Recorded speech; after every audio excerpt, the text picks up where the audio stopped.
outro elemento da irracionalidade humana que também está diretamente associado em por que essas pessoas elas decidiram entrar nesse submarino. Especialmente o piloto, que é o fundador da empresa, e, para pensar, dentro desse submarino que desapareceu, você tem um ex-comandante da Marinha Francesa, um militar condecorado, experiente. Então, por que essas pessoas assumem riscos como esse? E aí vem um outro aspecto muito interessante da irracionalidade humana, que é a ilusão de controle. Os estudos científicos eles mostram de maneira bastante interessante que o ser humano ele tem uma tendência a sentir e a achar que controla as coisas muito mais do que de fato controla. E isso é especialmente verdadeiro se você observar a questão do avião e do carro. Por que as pessoas pegam o carro e acreditam que o carro é mais seguro? Porque elas sentem que no carro elas têm mais controle sobre a situação. E de fato, no carro você está dirigindo, por exemplo, né?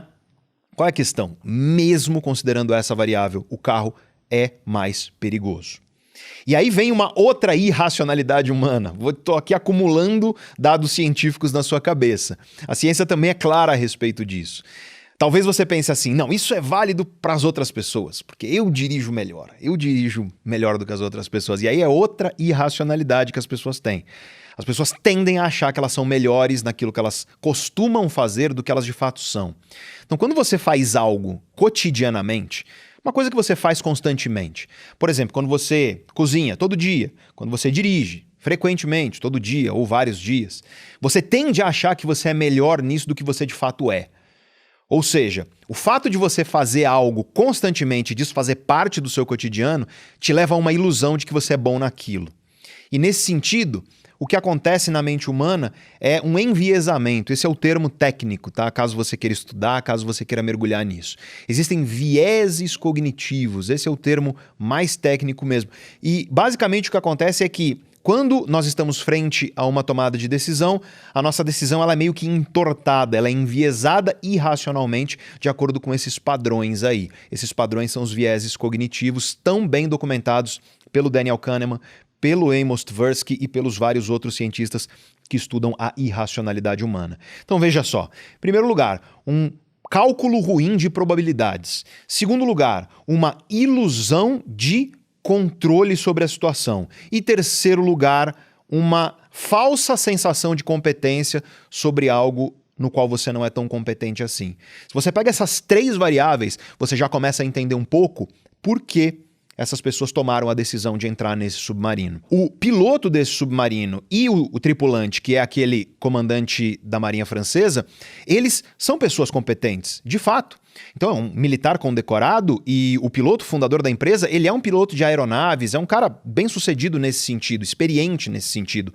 Só que a experiência muitas vezes nos leva à ilusão de que nós temos a capacidade de assumir o controle sobre situações que nós, na verdade, não temos. Então, veja só, esses dois caras, eles acreditaram que a experiência deles em outras situações era suficiente para que eles tivessem a competência de escapar de quaisquer problemas que pudessem acontecer aí nesse mergulho. Mas e as três pessoas que assinaram aquele contrato, assinaram aquelas cláusulas que diziam claramente que o caráter daquela embarcação, desse submarino é experimental, que havia um grande risco delas perderem a vida?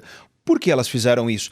Por uma incapacidade de calcular bem probabilidades. E aí vem um outro viés, uma outra característica da mente humana que também nos leva muito à irracionalidade. E o Kahneman chamou isso de viés de disponibilidade. E o que é o viés de disponibilidade? Eu vou falar de um jeito bem simples para você entender, tá? Quando você consegue puxar algo da tua memória de maneira mais fácil e rápida, você tende a achar que aquilo é mais provável, mais real, mais concreto.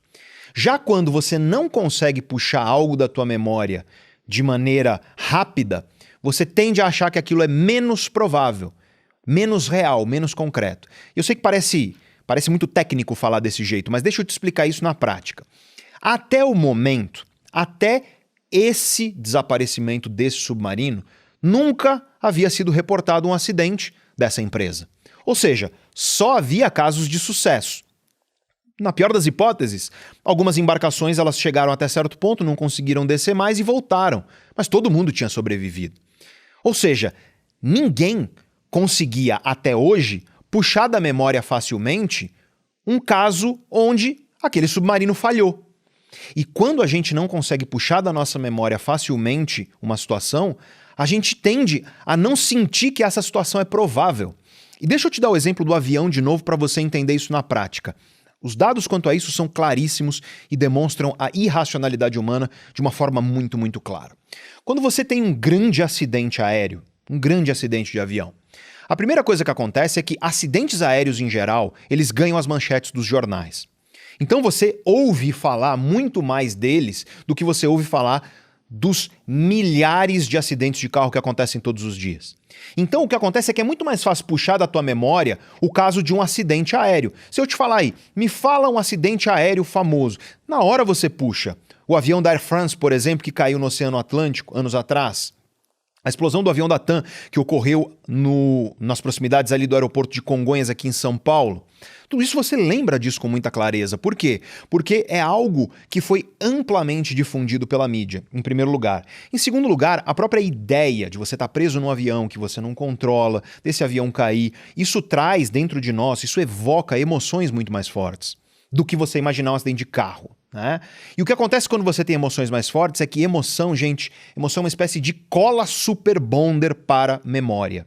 Emoção faz com que memória seja fincada no seu cérebro. Quanto maior é a intensidade de uma emoção, mais a situação que envolve essa emoção vai ser fincada na sua memória, vai ser cravada na sua memória. E aí você tem a receita de por que é tão mais fácil para as pessoas puxarem da memória acidentes aéreos.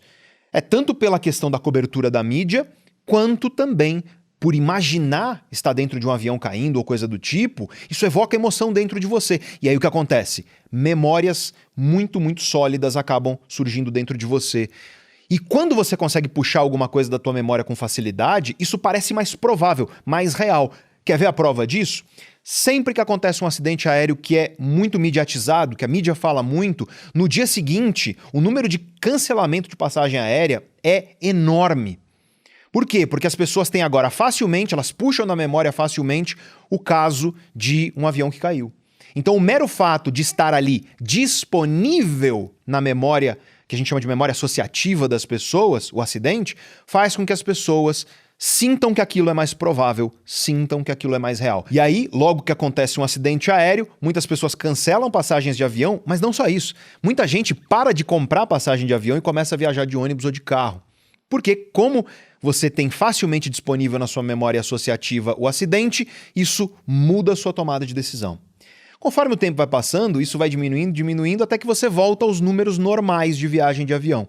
Então as pessoas voltam a viajar de avião normalmente, até que acontece um novo acidente. No que acontece um novo acidente, no dia seguinte um monte de gente cancela, e aí isso vai, aos poucos, voltando ao normal. Isso mostra o poder que o viés de disponibilidade tem de mudar o comportamento humano. Então, como até o momento nós não tínhamos disponível na nossa memória a ideia de um acidente com esse submarino, isso provavelmente enviesou, isso provavelmente tornou a decisão dessas pessoas que assinaram esse contrato mais irracional. Elas sentiram que era menos provável que o acidente acontecesse. Agora eu quero que você imagine. Vamos supor que essa empresa ela continua funcionando, porque é bem capaz que ela vá à falência, mas vamos supor que ela continue funcionando. Amanhã, qual é a chance que você acha que existe de alguém assinar um contrato desse? O mesmo contrato. Não estou falando que o contrato vai mudar em nada. Suponha que é o mesmo contrato. Qual é a chance de uma pessoa assinar esse mesmo contrato? Ora, ela é baixíssima se não for zero, porque está muito facilmente disponível na memória a ideia disso que aconteceu nessa embarcação. Então aqui você começa a enxergar como a irracionalidade humana segue certos padrões. Existem padrões para a irracionalidade humana. Eu te expliquei alguns deles já. E eles te ajudam a entender por que essas pessoas, tanto os passageiros que assinaram o contrato e pagaram, quanto também os tripulantes aí desse submarino, por que elas se sujeitaram a riscos tão grandes. E agora eu quero que você ouça as palavras